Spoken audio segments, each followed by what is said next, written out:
안녕하십니까. 경북권 소식입니다. 6일 지방선거 여야 경선이 코앞으로 다가오면서 현직 시장 군수들도 속속 선거 전에 뛰어들고 있습니다. 경북에서 현직 단체장으로는 처음으로 오도창 영양군수가 예비후보에 등록하면서 조기 업무정지에 들어갔고 다른 단체장의 재선, 3선행도 이어질 예정입니다. 이철우 경북지사는 현재까지 도지사 예비후보 등록자가 한 명도 없어 출마도 최대한 늦출 것으로 예상되는데 광역단체장 예비후보자가 없는 곳은 전국에서 경북이 유일합니다. 김서현 기자입니다. 경북에서 가장 먼저 예비후보로 등록한 현직 지자체장은 오도창 영양군수입니다. 오는 6월 1일 지방선거에서 국민의힘 영양군수 후보로 출마를 선언하기 위해 이 자리에 섰습니다. 오 군수의 재선 도전으로 군수직이 정지되면서 영양군정은 환승한 부군수 대행 체제로 운영됩니다. 영양군수 선거에는 앞서 박홍렬 전 청송 부군수, 전병호 전 영양읍장, 조동희 전 영양군청 계장 등 3명이 국민의힘 예비후보로 등록했습니다. 장욱현 영주시장은 이르면 이번 주 중, 다음 주는 김학동 예천군수 등 현직 단체장들의 재선 3선행 도전이 줄줄이 이어질 전망입니다. 불출마하겠다고 한 봉화군수, 3선인 안동 문경시장을 제외한 나머지 현역 시장 군수는 늦어도 다음 달 중순 경선 전까지는 모두 선거에 나설 예정입니다. 이철우 경북도지사와 임종식 교육감의 출마는 다음 달 말쯤으로 점쳐집니다. 현재까지 경북도지사 선거에 등록한 예비후보는 전무한데 광역단체장 예비후보자가 없는 곳은 전국에서 경북밖에 없습니다. 현직 지자체장들은 모두 국민의힘으로 나설 예정인데 치열한 공천 경쟁이 예상됩니다. 논란이 일었던 국민의힘 공천 심사규칙, 다시 말해 감점 기준에 해당하는 후보들은 현직 후보에게 유리한 제도라며 여전히 반발하고 있습니다. 대부분 후보자들은 10%, 5% 범위 내에서 경쟁을 하고 있는데 공정한 경쟁을 위해서는 이런 제도는 만드는 자체가 잘못이라고 생각을 합니다.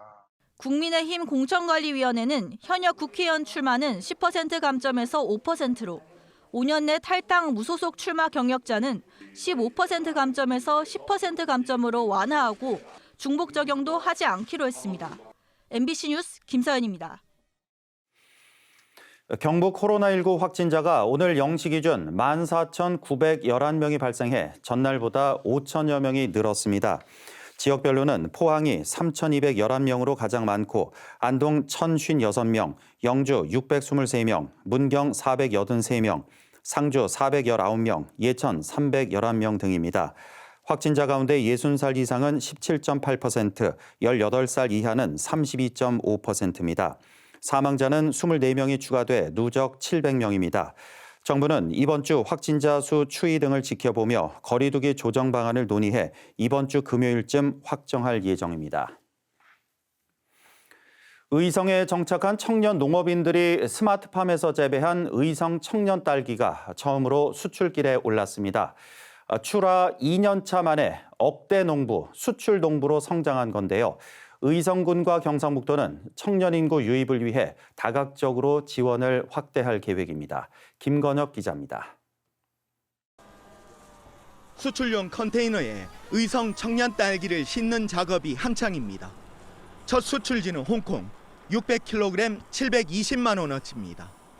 한국 딸기가 인기 상종가를 달리고 있는 동남아 지역으로 올해 10톤 12억 원어치를 수출할 계획입니다. 수출에 조금 더 유리한 품종을 저희가 이제 같이 고민하고 연구해서 저희가 수출을 향후에는 수출에 조금 더 많은 비중을 두고자. 의성 청년 딸기는 의성으로 들어와 2, 3년간 스마트팜 실습 교육을 받고 창농한 청년 농부 19명이 만든 공동 브랜드입니다. 공동 선별과 출하, 연구회를 운영하며 경쟁력을 높여 농가당 1억 원의 연 매출을 올리고 있습니다. 온도 변화나 이제 습도 변화나 이런 게 외부 기후랑 이렇게 기후에 영향이 크게 미치지가 않고 좋은 환경을 좀 장시간 끌고 갈 수 있다. 지방 소멸에 대응하는 이웃사촌 시범마을 사업의 하나로 스마트팜 청년 창업농 육성에 나선 의성군과 경상북도는 지원을 확대할 계획입니다. 수출하기에 그래 좋은 그런 품종을 대해서 지속적으로 개발하고 또 기술 지원도 해 나가고 판매 분야의 그 활성화가 중요하다고 생각합니다. 토지를 좀 이렇게 공급하는 게 제일 어려울 것 같습니다. 그래서 우리가 23개 시군에서 좀 이렇게 협력을 강화해서 좀 원활히 농사를 지을 수 있도록 그렇게 공급을 해보려고 생각을 하고 있습니다. 또 초기 비용이 많이 드는 스마트팜 진입 장벽을 낮추기 위해 임대형 농장도 늘리기로 했습니다. 스마트팜 청년 창업농 육성이 청년 인구를 유입하고 농업 경쟁력도 높이며 새 활력소가 되고 있습니다. MBC 뉴스 김건엽입니다.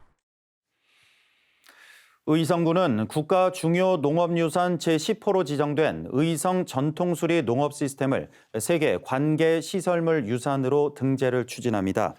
세계 관계 시설물 유산은 역사, 사회, 기술적으로 가치가 있는 관계 시설물을 보존하기 위해 국제관계배수위원회가 2014년부터 지정해 오고 있습니다. 의성 전통수리 농업 시스템은 영농에 불리한 여건을 극복하기 위해 운곡지 등 크고 작은 1,500개의 저수지가 고도차로 연결돼 있고 수통, 못종을 이용한 전통 관계 배수를 계승하고 있습니다.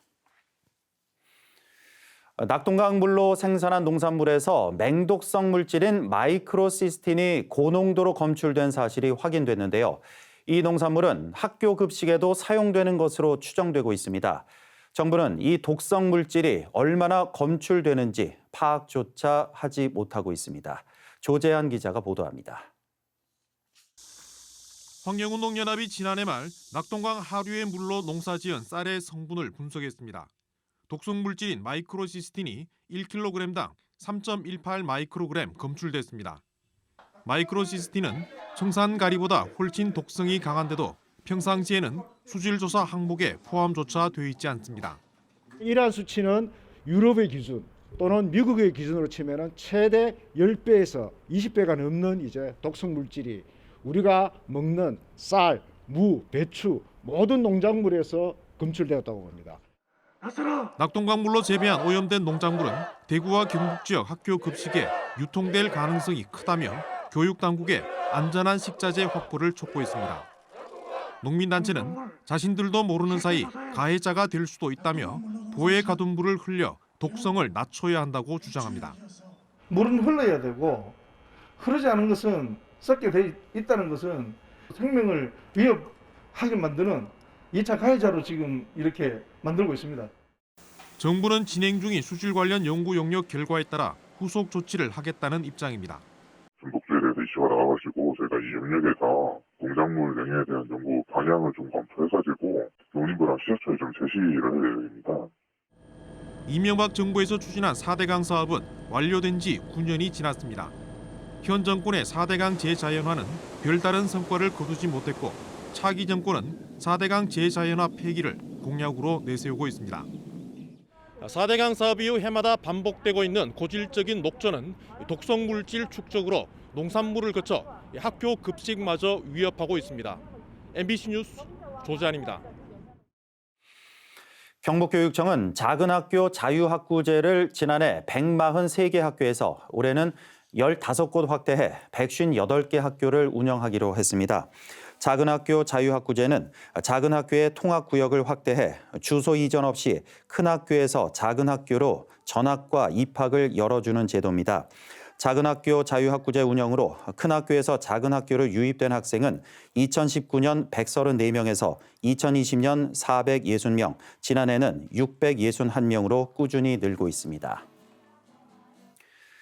초중고등학교 수학을 놀이와 체험을 통해 배우는 수학체험센터가 안동과 칠곡에 이어 상주에도 문을 열고 본격적인 운영에 들어갔습니다. 상주 수학체험센터는 옛 상주 영어타운 자리에 연면적 950제곱미터의 2층 건물로 수학실험실과 수학 원리가 적용된 놀이시설, 독서, 휴식 공간 등이 갖춰져 있습니다. 주중에는 도내 학생을 대상으로 운영되고 주말에는 학부모나 다른 지역 학생도 자유롭게 이용할 수 있습니다. 경북농업기술원과 국민건강보험공단 대구경북지역본부가 국민건강증진과 치유농업 활성화 업무 협약을 체결하고 만성질환자를 위한 농업 프로그램을 추진합니다. 건강보험공단은 건강검진 사후관리 대상자 30명에게 치유농업 프로그램을 연결해주고 농업기술원은 6월부터 텃밭을 조성해 공동체 농업교육을 진행합니다. 이후에는 지역 대학이 치유 농업에 참가한 대상자의 스트레스 호르몬과 인슐린 분비를 측정해 치유 농업의 만성 질환 치료 효과를 연구합니다. 영주시가 도심 하천인 서천의 수질을 개선하기 위해 한국농어촌공사와 업무 협약을 맺었습니다. 한국농어촌공사로부터 저수지의 유지용수를 지원받아 서천의 유지용수량을 일정하게 유지해 오염도나 악취 문제를 해결할 수 있을 것으로 기대됩니다. 앞서 영주시는 수질 악화 원인을 분석하기 위해 서천 수질 개선 전담팀을 운영해왔습니다. 어제 오후 2시 20분쯤 상주시 사벌국면 매협리 강변 갓길에 주차된 차량에서 불이 나 한 명이 숨졌습니다. 경찰은 차량이 전소됐고 사망자는 차량 뒷좌석에서 발견됐다고 밝혔습니다. 경찰은 사망자의 신원 파악과 불이 난 경위 등을 조사하고 있습니다. 고용노동부는 올해로 종료되는 외국인 근로자 13만여 명의 체류 취업 활동 기간을 연장합니다. 연장 기간은 최초로 연장 조치를 적용받는 외국인 근로자의 경우 만료일로부터 1년입니다.